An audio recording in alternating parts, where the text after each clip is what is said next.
नमस्कार, उत्तराखंड समाचार में आपका स्वागत है। मैं हिना जोशी। सबसे पहले मुख्य समाचार।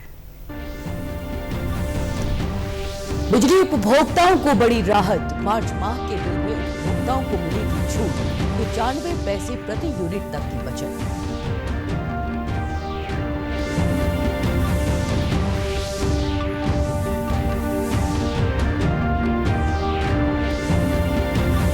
गोविंद बल्लभ पंत की आज 64वीं पुण्यतिथि। विधानसभा अध्यक्ष रितु खंडूड़ी ने किया नमन, अर्पित की श्रद्धांजलि।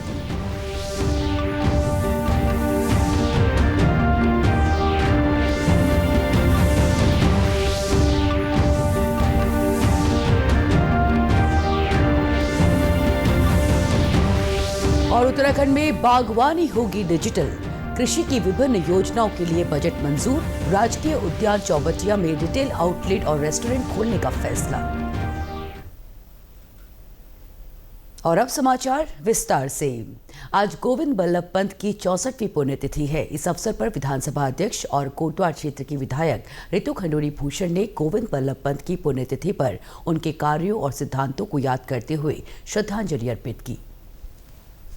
जैसे आप जानते हैं, आज गोविंद बल्लभ पंत जी की पुण्यतिथि है। मैं उनको प्रणाम करती हूँ, नमन करती हूँ।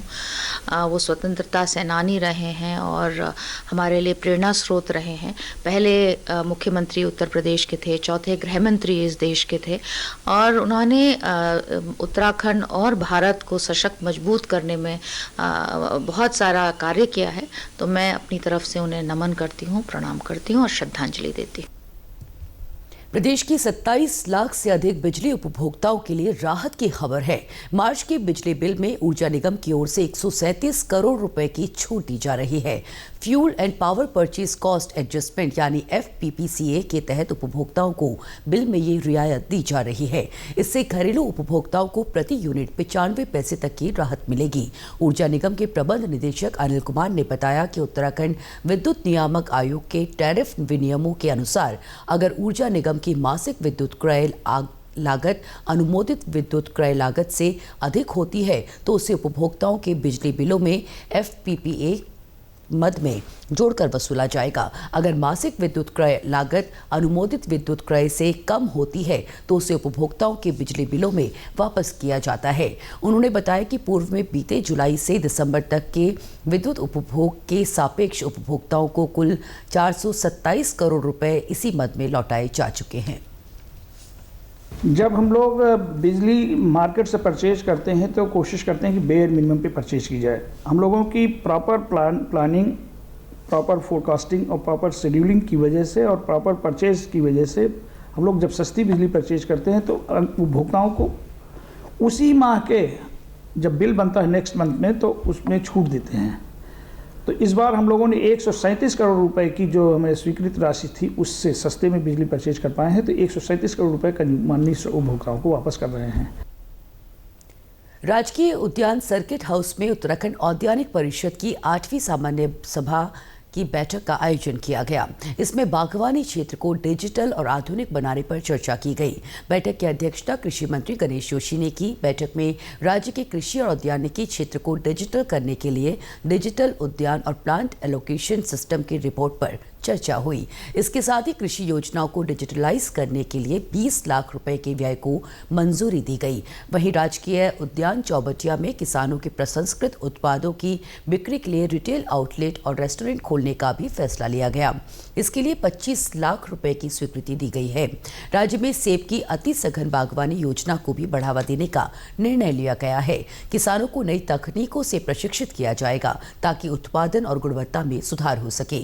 साथ ही जायका पोषित उत्तराखंड एकीकृत बागवानी विकास योजना के तहत नैनीताल और टिहरी के किसानों के लिए रिटेल आउटलेट की भी मंजूरी दी गई है, जिससे स्थानीय उत्पादों को देश भर में पहचान मिलेगी।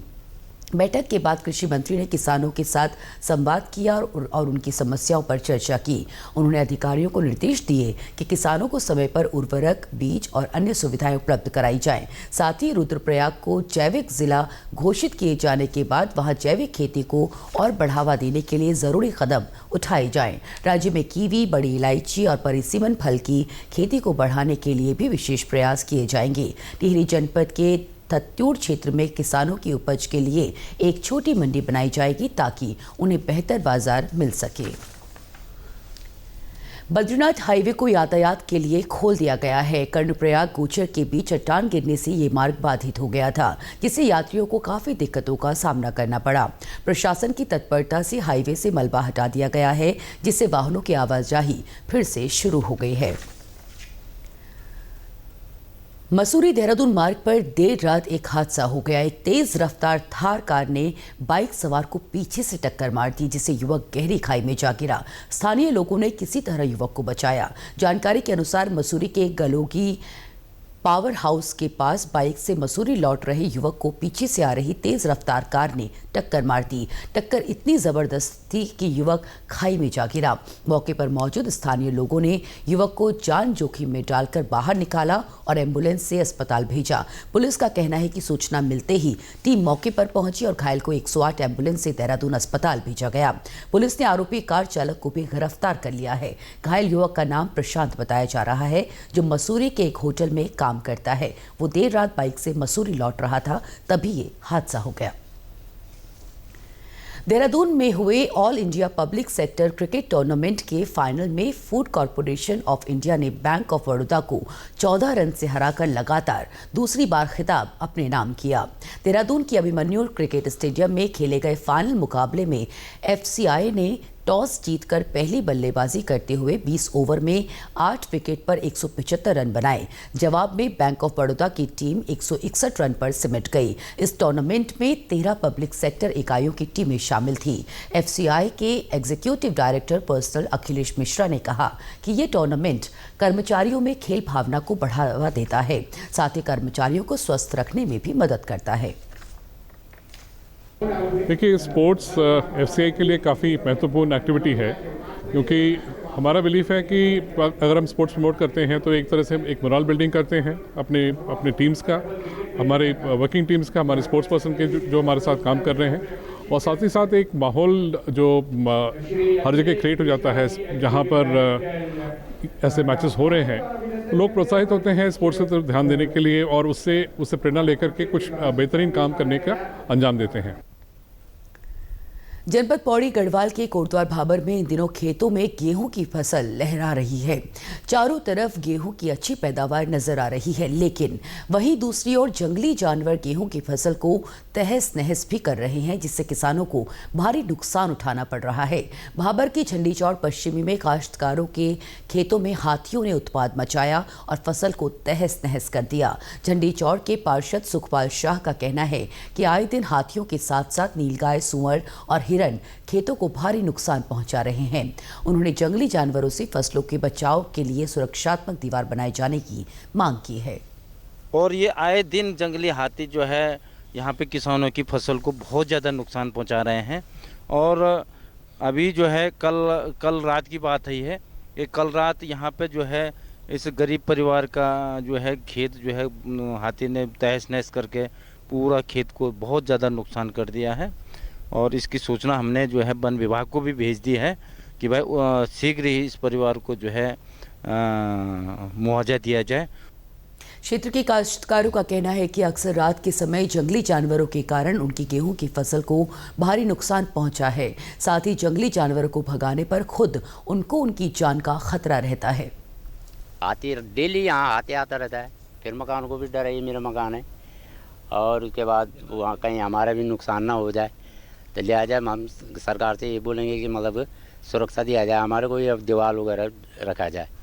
भगाने क्या करना था जी, डर के मारे पहले अंदर ही घुस गए हम तो डर के मारे कि कहीं इधर ना आ जाओ, है ना, बिगड़ जाता हाथी तो ये वजह से हम अंदर घुस गए। उसके बाद तो हाथी न जाने कब गया। यहाँ मतलब देखो हाथी आ रहा है, सुअर इधर आ रखा है, पूरा खेत कर रहा है, पूरा खेत पूरा ख़त्म कर रखा है यहाँ तो।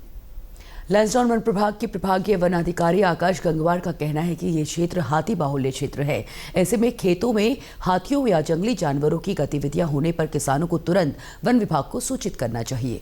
जैसा कि आपको पता है कि हमारा जो लैंसडाउन फॉरेस्ट डिवीज़न है ये कि एलिफेंट रिजर्व का पार्ट है, तो पूरे ही एरिया में हाथियों की गतिविधि बहुत ज़्यादा है, जिसकी वजह से प्रायः इस तरह की घटनाएं प्रकाश में आती हैं कि हाथियों द्वारा फसलों को नुकसान पहुंचाया जा रहा है। इसके संबंध में हम लगातार अपने फील्ड कर्मियों के द्वारा उन क्षेत्रों में गश्त कराते हैं ताकि उनका मूवमेंट थोड़ा कंट्रोल हो सके। इसके अलावा अगर जहाँ भी किसानों को नुकसान होता है तो उनको हम लोग प्रेरित करते हैं कि आप आके अपना बकाया फॉर्म भर के जो आपका मुआवजा है सरकार के नियमों के तहत उस मुआवजे का भुगतान उनको किया जा सके।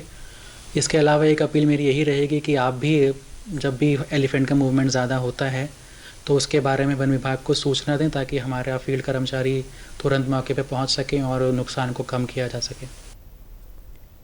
उत्तरकाशी और टिहरी जिले के किसानों ने विकास नगर स्थित कृषि विज्ञान केंद्र ढकरानी का भ्रमण किया और वहां कृषि की नई नई तकनीकों का बारीकी से अध्ययन किया। कृषि वैज्ञानिक डॉक्टर ए.के. शर्मा ने बताया कि कृषि विज्ञान केंद्र ढकरानी समय समय पर किसानों और स्थानीय जनता के लिए प्रशिक्षण शिविर और जन जागरूकता अभियान आयोजित करता है। इन अभियानों के जरिए किसानों को उन्नत खेती के तरीके और फसलों की पैदावार बढ़ाने के उपाय समझाए जाते हैं। साथ ही केंद्र में लगी विभिन्न प्रजातियों की फसलों से भी रूबरू करवाया गया। कृषि विज्ञान केंद्र में आज के जो कार्यक्रम था, ये हमारे टिहरी से उत्तरकाशी से जो किसान थे वो आए थे। ये लोग सभी जैविक कृषि से जुड़े हुए हैं और ये भ्रमण कार्यक्रम में आए थे कि जो जैविक कृषि पद्धति में हम किस तरह से जो तकनीकियां नई आई हैं उनको कैसे हम इस्तेमाल कर सकते हैं अपने प्रक्षेत्र में। तो उस संदर्भ में इनके साथ आज जो किसान बंधु हैं इनको लेक्चर भी दिया गया और इनको जो हमारे प्रक्षेत्र पर अलग अलग तरह के प्रदर्शन इकाइयां हैं उनसे भी इनको रूबरू कराया गया। कृषकों का कहना है कि इस तरह के प्रशिक्षणों से उनको काफी लाभ होता है। उनका कहना है कि प्रशिक्षण में उन्हें नई नई तकनीकों के बारे में जानकारी मिलती है। सर लगभग यहाँ पे 25 से 30 लोग यहाँ पे आए हैं कृषि विभाग की तरफ से। देहरादून के ढकरानी क्षेत्र में जो हमारा ये कृषि विज्ञान केंद्र है वहाँ पे कृषि विभाग की तरफ से हमें लाया गया है।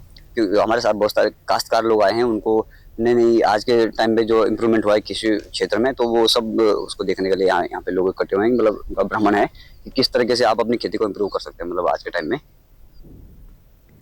इसी के साथ अभी तक के समाचार समाप्त हुए। दूरदर्शन समाचारों से जुड़े रहे। मिलते हैं फिर शाम 5 बजे के बुलेटिन में। तब तक के लिए हमें दीजिए इजाजत। नमस्कार।